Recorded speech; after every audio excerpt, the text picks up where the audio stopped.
Hey guys, Assalamualaikum. Myself Viver. Welcome to my another video. So guys, আজকে আমরা করতে চলেছি আমরা একটা ব্লগে দেখাবো আপনাদের। কালকে দেখিয়েছিলাম যে এই টিনে বল পড়েছিল নৌসাদে, সেই টিনটা ভাঙা ছিল, সেটা আজকে এখন ঠিক করা হচ্ছে। চলুন আপনাদেরকে দেখানো যাক।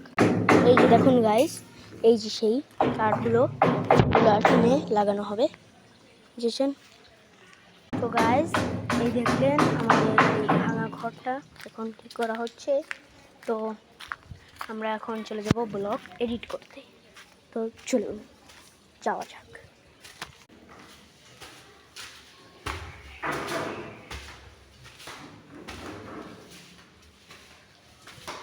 আমি কি করবো, বাসার দোতলায় না, আমার বাসার নিচতলায়, আমি এখানে ব্লগ এডিট করতে আসি।